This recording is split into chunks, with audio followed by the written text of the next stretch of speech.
Pai, do Filho e do Espírito Santo. Amém. Amados irmãos e irmãs, o Senhor que encaminha os nossos corações para o amor do Pai e a constância do Cristo, esteja sempre conosco. Hoje, quinta-feira, 26 de setembro, nós vamos refletir o Evangelho que está em Lucas, no capítulo 9, versículo de 7 a 9. O Senhor esteja conosco, Ele está no meio de nós. Evangelho de Jesus Cristo, segundo Lucas, glória a vós, Senhor. Naquele tempo, o tetrarca Herodes tinha ouvido tudo o que havia acontecido e se inquietou porquanto uns diziam: é João que ressuscitou dos mortos. Outros diziam: é Elias que apareceu. E outros ainda: ressuscitou alguns dos antigos profetas. Dizia Herodes: eu mandei degolar João. Quem poderá ser este de quem ouço falar tais coisas? E procurava ver Jesus. Palavra da salvação, glória a vós, Senhor. Amados irmãos e irmãs, chegamos à última quinta-feira do mês de setembro. Este mês em que estamos diariamente refletindo a palavra de Deus através do Evangelho de cada dia. E hoje temos um trecho curto do Evangelho de Lucas.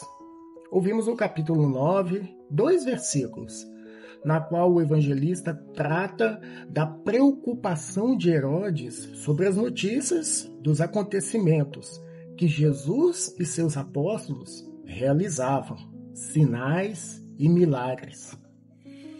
Mas para que a gente possa compreender um pouco melhor os 2 versículos do Evangelho de hoje, é preciso voltar ao Evangelho de ontem. Porque na realidade o Evangelho desta quinta-feira é uma continuação do Evangelho de ontem. O Evangelho de ontem, nós ouvimos que Jesus chama os 12 apóstolos e dá a eles uma missão. E que missão que é esta? Jesus deu-lhes autoridade sobre todos os demônios e o dom de curar enfermidades e os enviou a pregar o reino de Deus. E aqui nós então começamos a encontrar os motivos porque Herodes ficava cada vez mais preocupado com os acontecimentos. Aliás, o Evangelho de hoje nos traz a palavra perplexo, porque alguns diziam que João Batista tinha ressuscitado.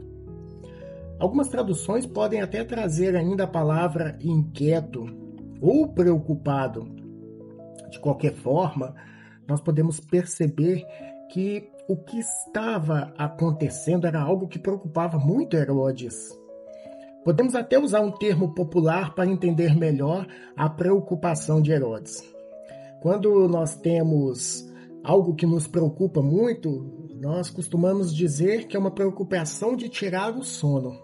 Pois bem, é esta perplexidade de Herodes.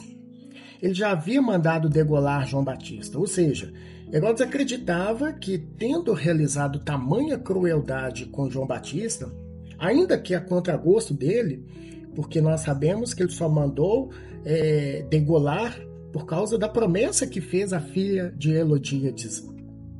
Ele pensava então que com a morte de João Batista haveria uma dispersão.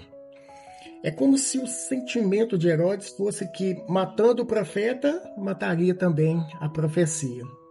Mas não foi o que aconteceu. Jesus continuava sua missão. E agora ele também colocava os apóstolos como parte da missão, ao enviá-los aos povoados e nas cidades vizinhas. É o que nós ouvimos no Evangelho de ontem, quarta-feira. Mas esta notícia se espalha que agora não era somente o Cristo quem estava andando pelas cidades. E povoados realizando curas, sinais, milagres e anunciando o reino de Deus. Isso deixa Herodes perplexo, inquieto, porque a notícia chegava até ele como se fosse João Batista que tivesse ressuscitado, ou que era Elias que tinha aparecido. Aliás, se a gente for perceber bem, Podemos lembrar até daquela pergunta que Jesus faz aos discípulos: quem dizem os homens que eu sou? Que, aliás, será o evangelho de amanhã. E qual é a resposta que os discípulos dão? Uns dizem que é João Batista, outros dizem que é Elias. Ou seja, parece que esta era uma resposta comum que os outros davam ao falar dos acontecimentos realizados por Jesus e por seus apóstolos. Porque foi exatamente isso que chegou aos ouvidos de Herodes no evangelho que nós ouvimos hoje. Tanto que a resposta dele foi: eu mandei degolar João. Quem é este homem que eu ouço falar essas coisas? E esta pergunta de Herodes é uma pergunta que podemos fazer para cada um de nós. Quem é esse Jesus que nós ouvimos falar? No evangelho nós ouvimos que Herodes procurava ver Jesus. E nós? Por qual motivo eu desejo ver Jesus? Por que eu quero ver Jesus? Eu quero ver Jesus porque eu ouço falar dos seus milagres, das suas curas, de seus sinais? Ou eu procuro Jesus, ou eu estou procurando aquilo que eu quero receber de Jesus?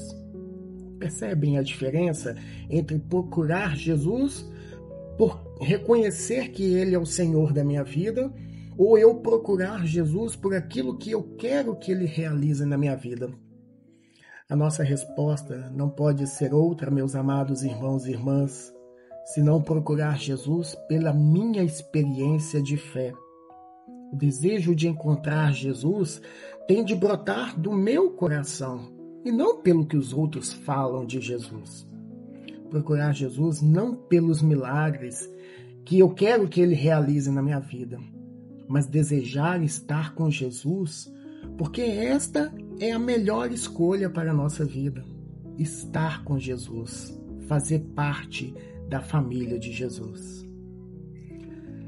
Peçamos a Deus a graça de que possamos sempre procurar o Cristo, porque desejamos estar com Jesus, mas não simplesmente por aquilo que Jesus pode realizar na minha vida.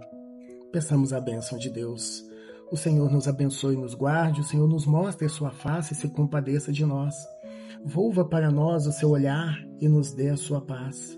E pela intercessão da sempre bem-aventurada Virgem Maria, Mãe da Piedade, desça sobre cada um de nós a bênção de Deus, rico em misericórdia. Em nome do Pai, e do Filho, e do Espírito Santo. Amém. Abençoado seja a sua vida, abençoado seja o seu dia.